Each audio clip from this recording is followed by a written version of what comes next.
Hey guys, Thomas the Solar Genie here, aka Mustached. I'm here to review the movie BumbleBee. So I'm trying to wrap up all the movies that I missed out on 2018. Obviously, trying to catch up at this point.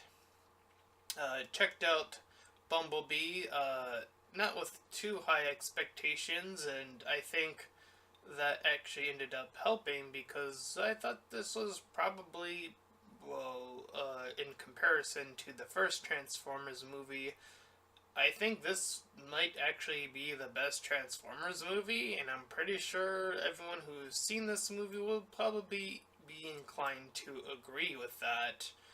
Based on the thumbnails I've seen and people being ecstatic and happy and all that good stuff.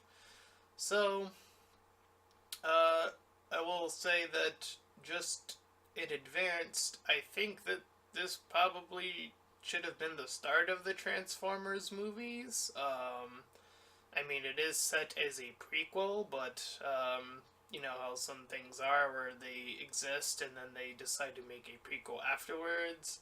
It's been done before, but I do feel like waiting for the technology to catch up in this case, I think would have helped to have waited till this moment to make this just be the first Transformers movie, and then follow up with the Shia LaBeouf movie, and then, change it because the rest of the Transformers movies could probably do with a lot of changing, considering that they're all kind of generically the same ish. Anyways, I'm rambling on about the other movies. Let's talk about what happens in this one.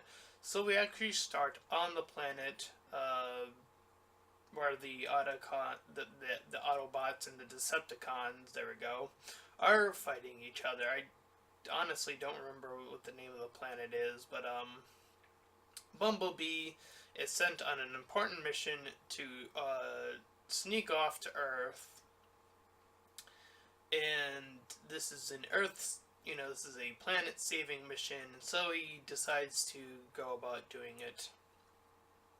And we learn that the timeline is around the 1980s, specifically 1987, where we meet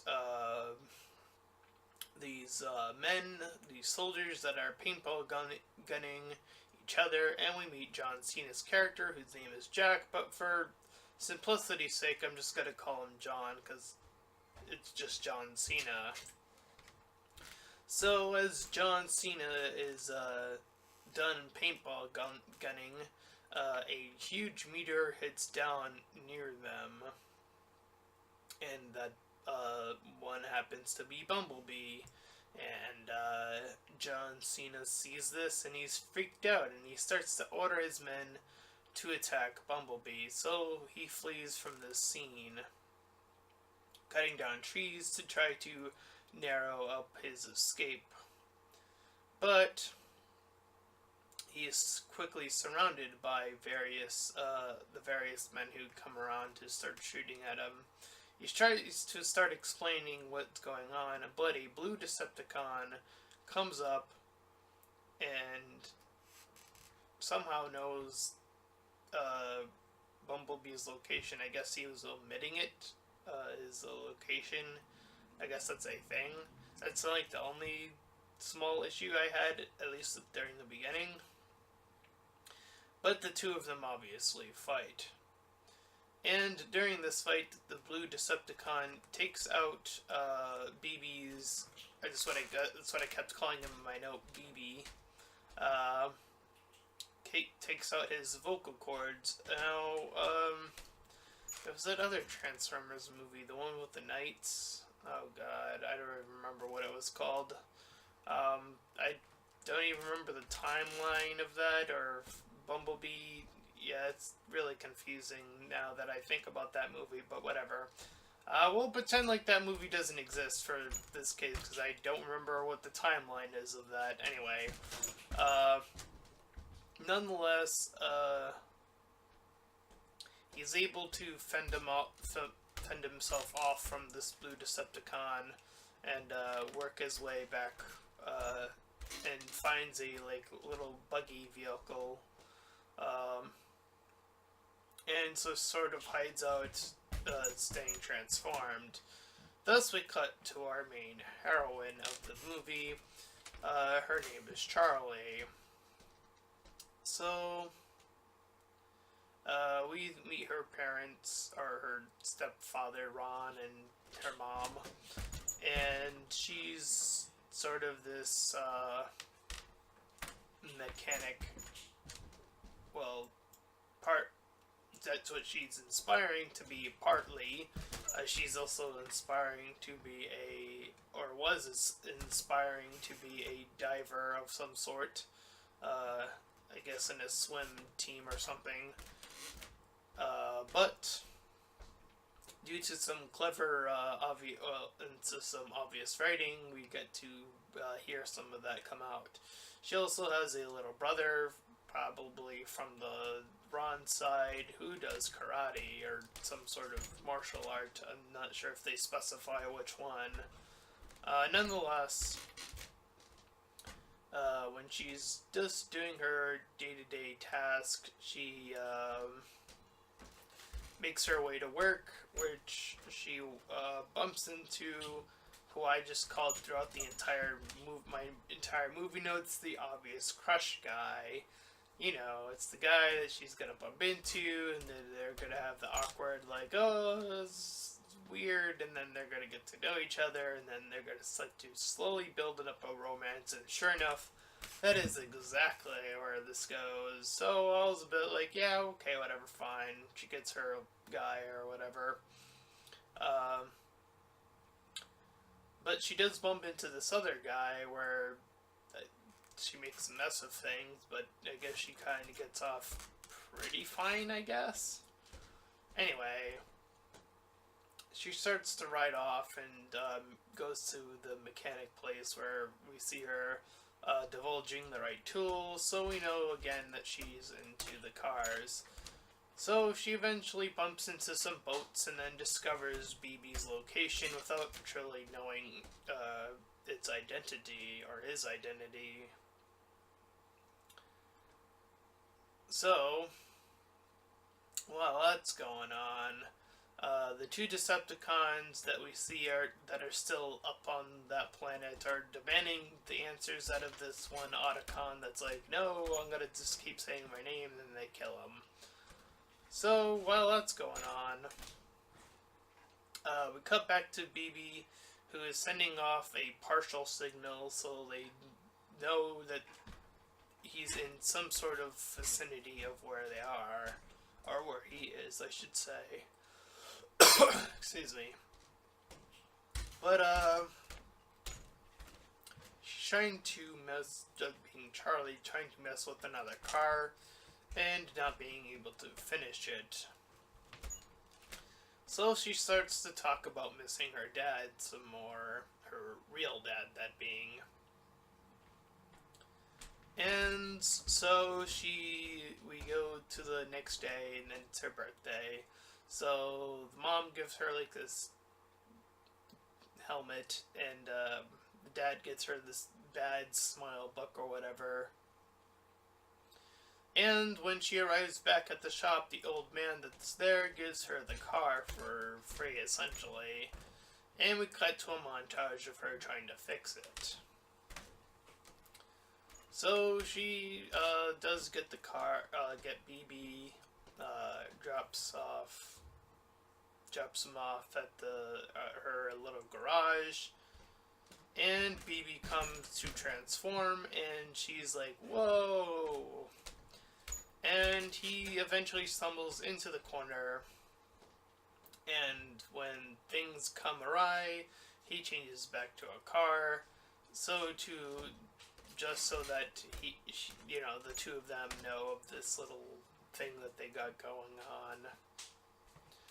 So we spend a nice slow moment between the two, with this nice slow intro between Charlie and BB, and she eventually says that he sounds the noises that he is able to accumulate. Even though he can't talk, he can still make these reverberating noises. So she claims that they sound like a bumblebee, and that is apparently where, she she officially names him because his name was like B123 or something along those lines or something like that.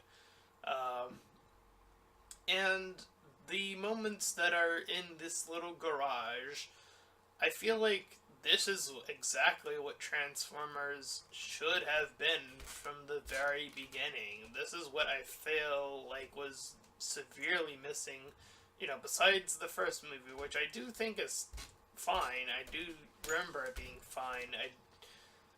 But again, I do feel like these moments that are just nice and slow, and then these two getting to know each other.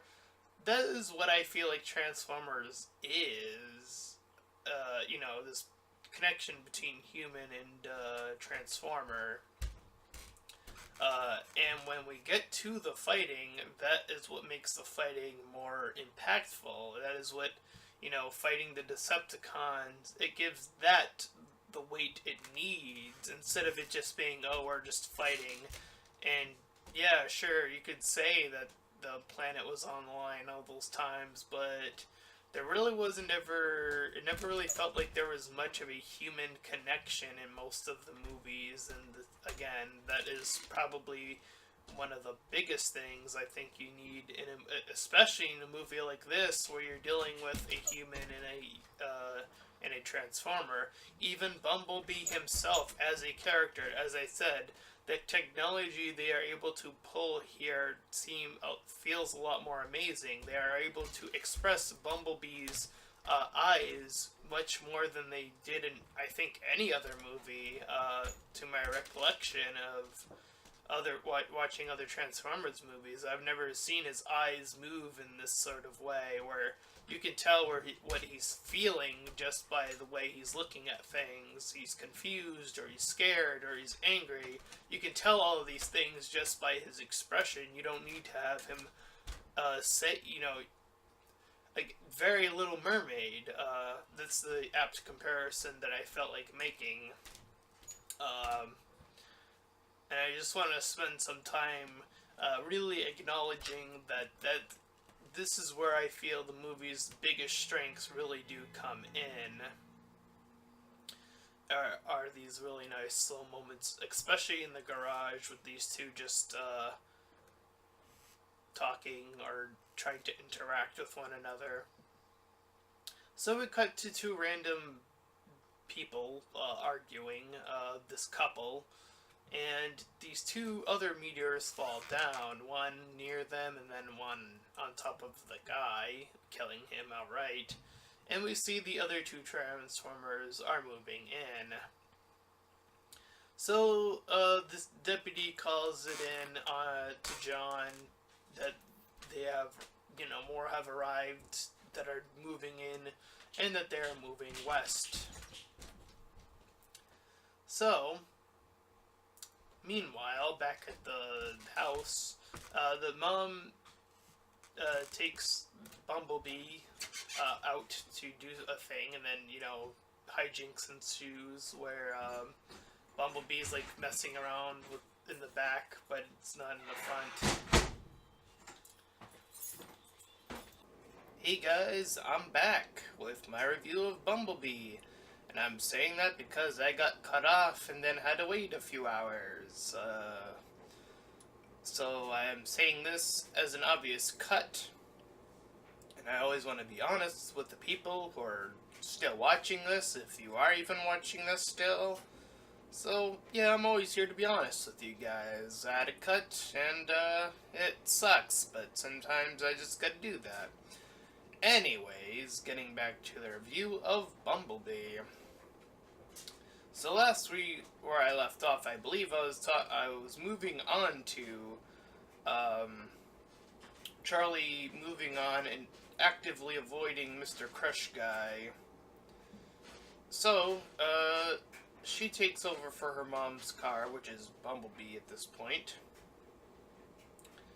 And, in the meanwhile, John Cena gets a call and specify that the Decepticons are already heading west. I said that last time, I believe.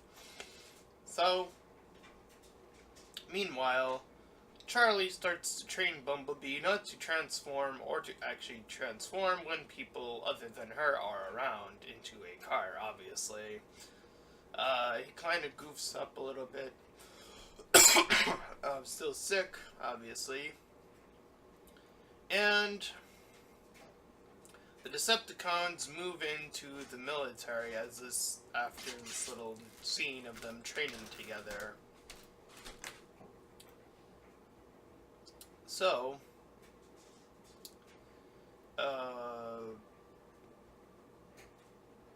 Bumblebee gets some information that the war is moving on via this sort of like transmitter thing. And Charlie ensures that she will help.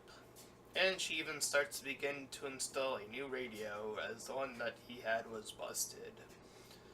So she's trying different songs, and Bumblebee is spitting them out, not finding the right one at the moment, but she is not aware of this yet.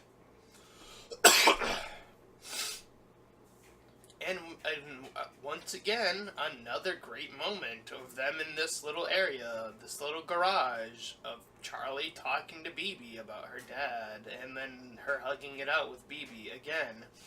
These really nice, slow moments that I think that the other Transformers desperately needed. So, meanwhile, the military guys are talking, and they're trying to see whether or not they're going to use the Decepticons or not. And the scientist guy, I think his name is like Paul or something, he says that they don't want Russia to get in on this, because this took place back when we were still at war with Russia. So he convinced them using that logic. So, we cut back to the house, where the crushed guy sees BB in his transformed state. And of course, this panics Charlie into eventually shutting BB off. So they ride off into probably the most bizarre transition, because the guy takes off his shirt because Charlie wanted to show off, and his shirt clearly flew off, and then in the next cut he magically kind of has a jacket and sweater back on. Oops. Yeah, that was a bit weird. Anyway, weird scene aside, that magically transforms clothes back on. She has a hard time, with this little scene that happens where she bumps into this guy again at this little party where he jumps into the water, and we have seen, and she has talked about wanting to be a part of that sim team, and backing down because she had become afraid. Oh man.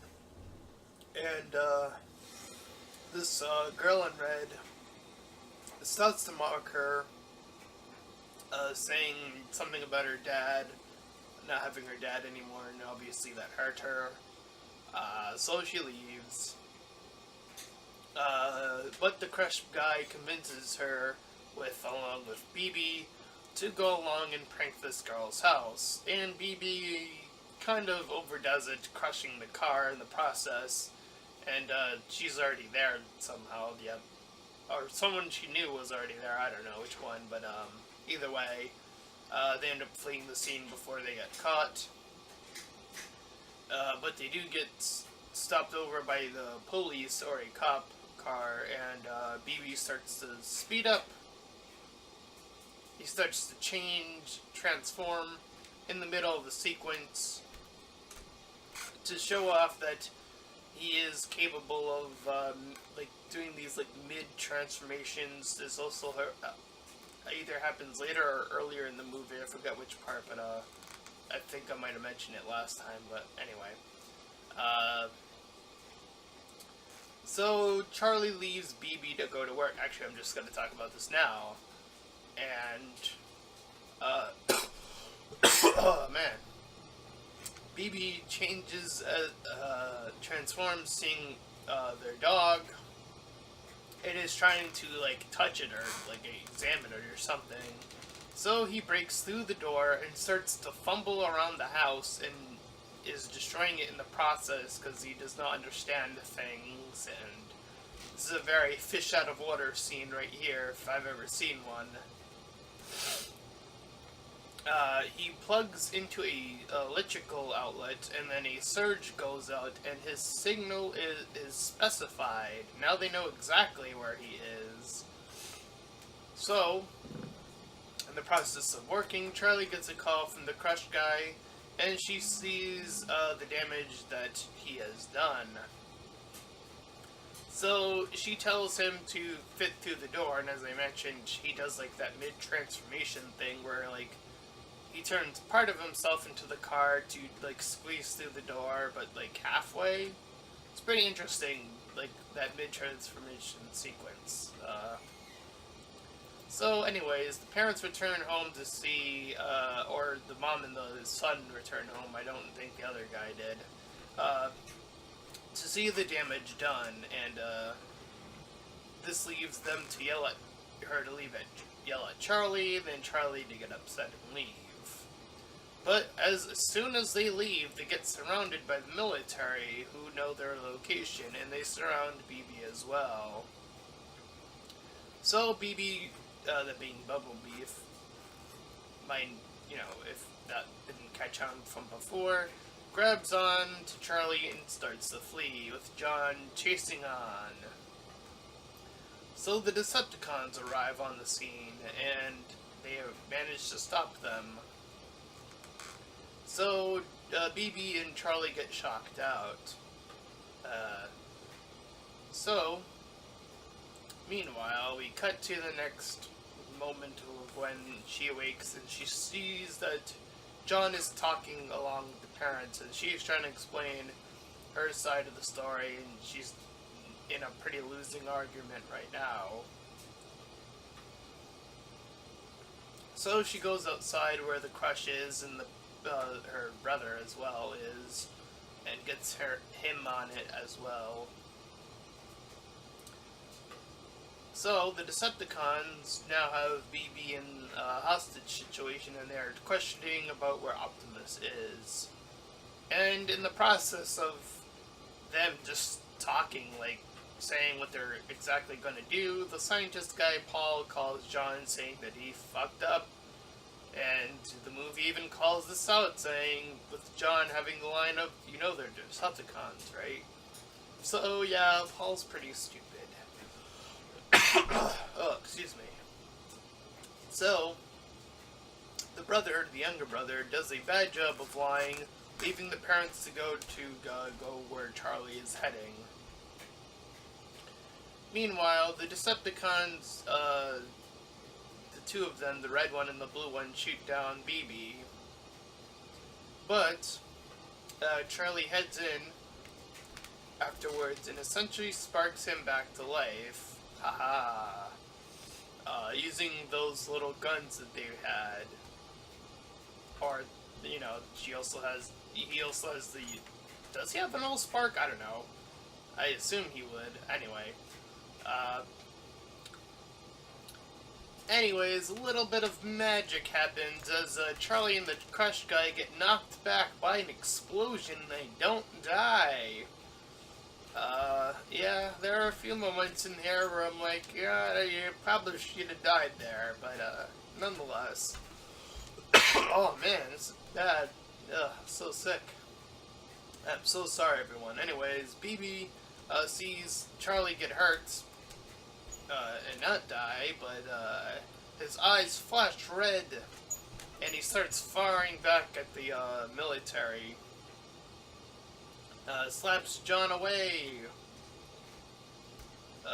After that whole sequence happens, Charlie is with the Crush guy, and they finally have their kiss moment. But says he'll stay behind, which doesn't really do anything. So the family gives chase in town. And meanwhile, the Decepticons are ready to send their message. They have their beacon up, they have the little device up, they're ready to send their message. So, in a weird, not weird, but in another almost impossible moment, the family gets almost hit by 3 cars and conveniently does not get hit by any of the 3, and then another 4th one flips over them. I just wanted to point that out because, yeah, there are moments in this movie that get a bit dumb. For the sake of keeping everyone alive, that is. So, BB, now left with Charlie, starts to skip ahead in his songs to try to send a message. And then he starts to fight the Decepticons afterwards. So, Charlie was left behind in this little dumpster, and then she gets fired upon by these missiles. And she hides in a dumpster, and the dumpster gets hit by one of the missiles, and she lives again. Oh, excuse me. So Charlie runs away. And John arrives on the scene, shooting at the Decepticon on the tower, the red one. And meanwhile, BB is fighting the blue one, and rips him apart with chains. I'm not sure if that's logical, but whatever. It was cool. So yeah. And then in the process of John doing his thing, his helicopter gets swapped, so BB saves him. And then starts to go after the red Decepticon. And boy, oh boy, does that red Decepticon know how to fight well, because she puts the beat down on BB hard. So he decides to fire at this water thing. And, hits the water thing, and then the water comes towards them. So they are both hit by the water and both taken down. And Charlie sees this, the water's now everywhere. She's on the tower already, she moved the device or whatever. So she finally, develops the courage, her character arc, is now being complete at this moment as she dives into the water successfully to go get BB.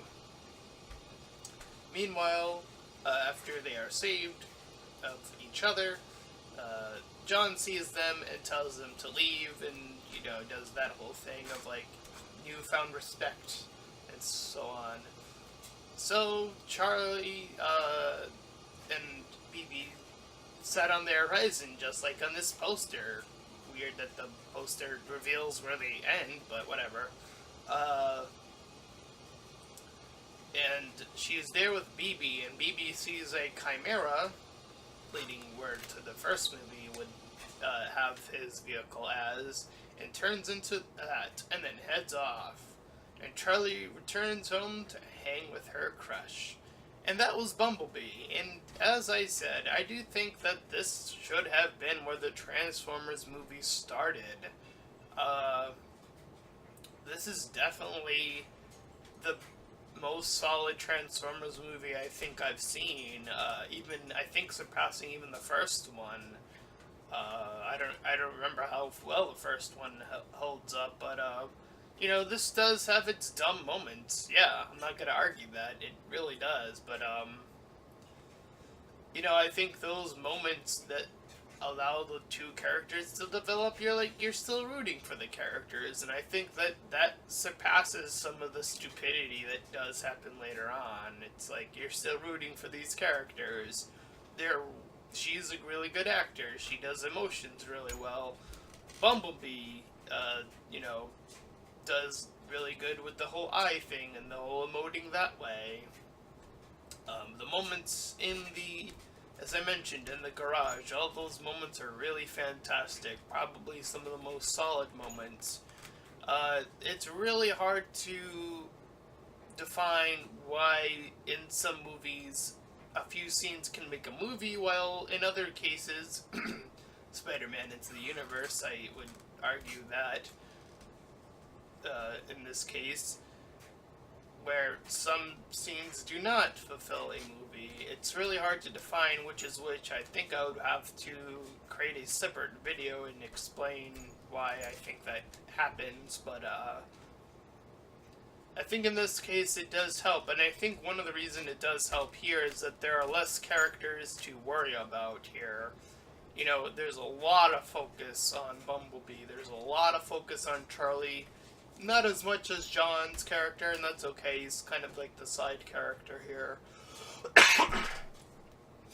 And he's designed to be that, and the movie clearly knows this, instead of the, like, you know, clustering in that many characters in Spider-Man into the universe. I'm going to keep mentioning it, because I think that that's a really good movie to send an example off of, because everyone fell in love with that movie, and I think that the hype of it being Spider-Man rather than it being good or animated is what's getting everyone all riled up, instead of it actually being a good movie. I still really do believe that, despite everything that I've been told. And again, I think one of the things that allows this to do better in the few scenes that it has that are really good is that it's really focused and it's really well paced. They slow the movie down to allow these moments to happen. It's not rushed, it's not a montage, it's not... Well, there are montages in the movie, but they're not spent on, like, these really heartfelt moments. They are spent on working on a car, something you don't need that much focus on. It's just working on a car. There's not really a minute much to emote about or feel about in that case, so yeah. And yeah, I think what you focus in on those scenes is vital to what makes a scene, you know, these few good scenes. And I think one of the reasons why I think in this case it works is because it helps build up to the end. It helps you root for the characters more because you know more about the characters instead of knowing a lot less about the characters. Again, I'm going to argue in Spider-Man Into the Universe. Again, I think I might make just a comparative video between the two of these movies in that case, because I feel like they are very close in, like, the amount of good scenes that they have. 2 to 3, you know, really, really good scenes. So, I'm gonna give this movie a 7 out of 10. I solidly enjoyed it. I would have given it an 8 out of 10, but I do feel like those dumb moments towards the end kind of hold it back from being that great. So I still solidly enjoyed the movie. I definitely would recommend checking this one out over every other Transformers movie, and just not watch every other Transformers movie in the first one. And that's it. That's all the Transformers movies I think you ever need to see is Bumblebee in the first Transformers movie. Like, damn. So that is my review of Bumblebee, and if you enjoyed this review, then please feel free to like, comment, and subscribe. Also make sure to check out that link in the description. It'll lead you over to my Patreon page. Any donations are greatly appreciated. Until next time, everyone, bye-bye.